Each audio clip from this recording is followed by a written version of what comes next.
전 사실 느린 학습자라는 말을 처음 들었어요. 저희도 발달장애 친구들이 와서 활동을 하기 때문에 조금 어려움이 있는 아이들은 이렇게 종종 접했었는데, 느린 학습자라는 이름을 가지고 활동하는 사람들이 있구나라는 걸 보게 돼서 세상이 좀 더 좋아지고 있다는 생각이 들었어요.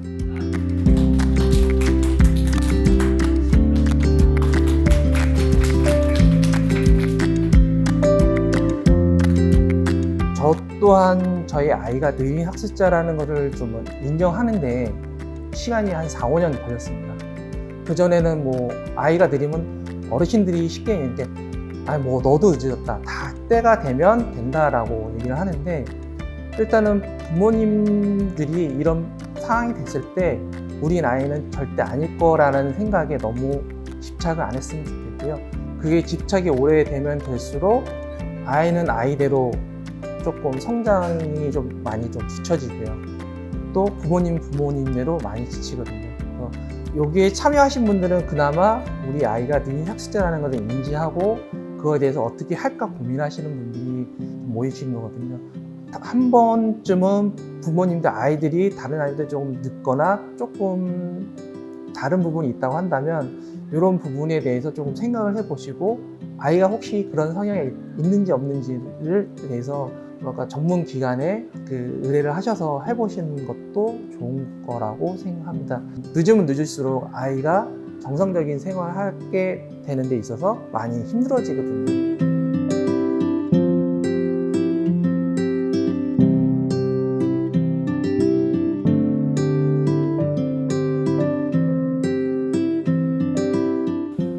느린 학습자 친구들은 스스로가 또는 주변에서 무언가 주체적으로 참여하고 기여하는 사람이라기보다는 도움을 받아야 하고 뭔가 이해를 받아야 하는 존재로 이렇게 인식되고 있는 것 같아요.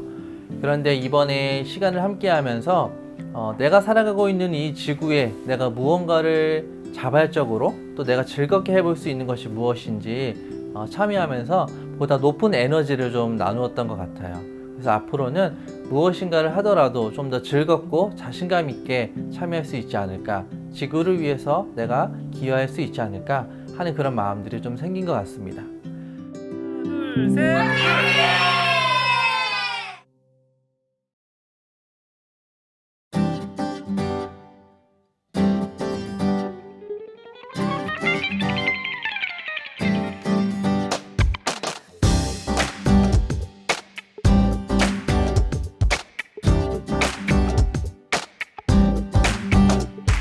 아이들이 직접 뭐든지 다 해볼 수 있도록 하는데 굉장히 많이 중점을 줬어요.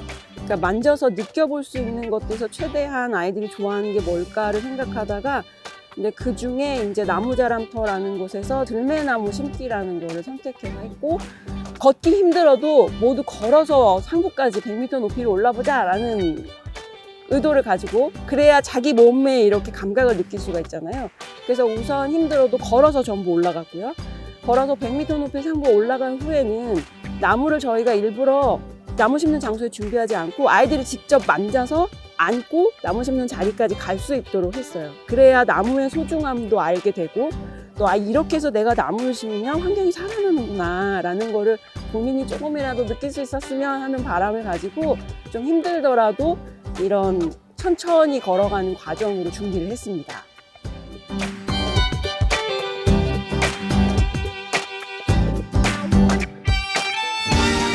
그때 그 난지 하늘천 공원에서 거기서는 나무를 많이 심는 것보다 이 나무 한 그루를 어떻게 성장시키냐가 더 중요하다는 것을 여러 번의 그 실패를 통해서 알게 됐다라고 했을 때, 우리가 자연을 인위적으로 쉽게 훼손할 수도 있지만 인위적으로 또 다시 되살릴 수 있다라고는 그 인간의 생각이 너무 잘못된 것을 보여주는 하나의 예가 아닌가라는 생각이 좀 들거든요.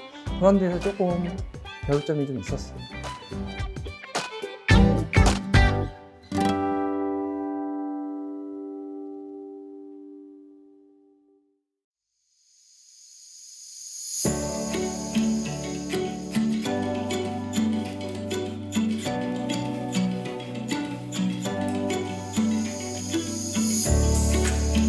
제주도 관광으로 인해서 환경 오염이라던가 이런 각종 사회적 문제들을 해결하기 위해서 생태 여행을 시작했습니다. 최대한 동선을 최소화해서 탄소 배출을 줄이는 그런 여행을 실천하고 있고, 또 여행객분들한테 일회용품을 제공드리지 않는다고 미리 공지를 드려요.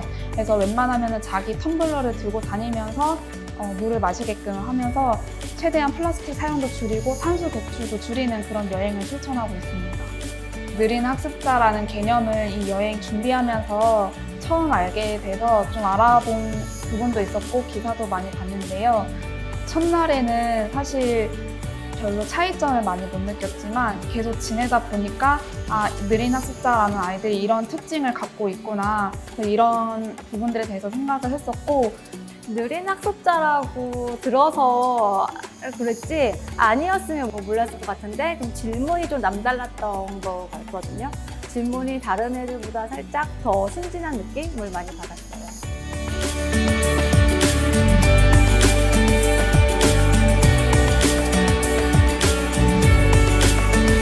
가장 중요하게 생각하는 건 제주도 와서 그 지역 사람을 만나는 여행을 하는 걸 가장 중요하게 생각하고 있어요. 제주도 사람들이 직접 만든 프로그램을 경험하게 하는 게 아이들이 이제 제주도 와서 가장 많이 느끼는 부분이 있을 거라고 생각을 하고 있고요. 제주에서는 그 보말잡이를 쉽게 할 수가 없어요. 아무 바다나 열린 바다가 아닌데, 저희 마을은 어촌계에서 열려줘서 이제 바다에서 보말을 잡을 수 있거든요. 보말을 잡을 수 있는 거를 가지고 로컬에서만 할 수 있는 거죠. 그걸 들고 요리까지 연결시켜주는 게 되게 괜찮은 거 같아요. 바다 쓰레기 문제가 워낙 또 심각하고 환경에 대한 관심도 높아지고 해서 비치코밍이라든지 플로깅이라든지 비치 클린이라든지 이런 거를 하는 참여자도 굉장히 많아지고 있거든요. 환경에 대한 관심은 누구나 다 가지고 있고 뭔가 행동하고 싶은 마음은 다들 있을 텐데 그럴 기회가 쉽지 않은 것 같아서 그런 부분을 저희도 요새 좀 고민을 하고 있는 터에 느린 학습자 친구들 만나서 진행해보니까 저희도 뭔가 생각하는 바가 좀 많아졌던 것 같아요. 네. 이 제주 자체가 너무 인상이 깊었고요. 네. 저희 아이가 제주 노래를 불렀었는데 마침 좋은 기회가 돼서 와서 일단 시작하기도 전에 이미 반 이상 너무 좋았고요.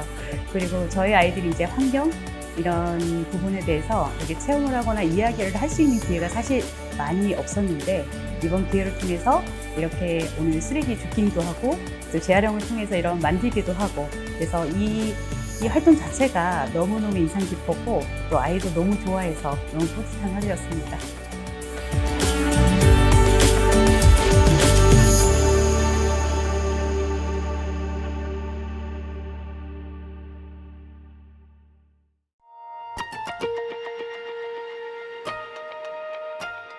느린 학습자 아이들이 사실상 어디 가서 어울리거나 그런 자리가 좀 없습니다. 근데 느린 학습자 아이들끼리 좀 있다 보니까 그나마 일반적인 아이들이 하는 행동을 좀 하고 있고 그런 모습을 볼 때 우리 아이들이 좀 더 사회에 좀 성인이 돼서 생활하는 데 있어서 조금만 더 노력을 하면 일상적인 생활을 할 수 있지 않을까라는 희망이 좀 생기거든요. 좀처럼 참여하기 어려웠던 체험들을 많이 한 것 같아서 너무 좋았고요.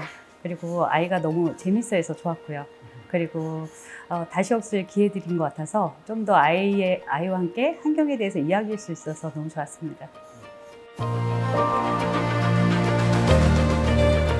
그렇게 우리가 많은 차이가 있고 많은 다름을 가지고 살아가는 우리들을 봐주려고 하는 사람들이 아직은 적겠지만 그래도 조금씩 늘어나고 있다고 저는 생각해요. 그래서 그런 자체가 저는 아이들이 살아갈 세상을 너무 걱정하지 않고 희망을 가지고 우리가 옳다고 생각하는 것, 또 바람직하다고 생각하는 그 사회로 나아가기 위한 노력을 놓치지 말고 열심히 해야겠구나라는 어떤 기운을 얻는 계기가 됐던 것 같아요.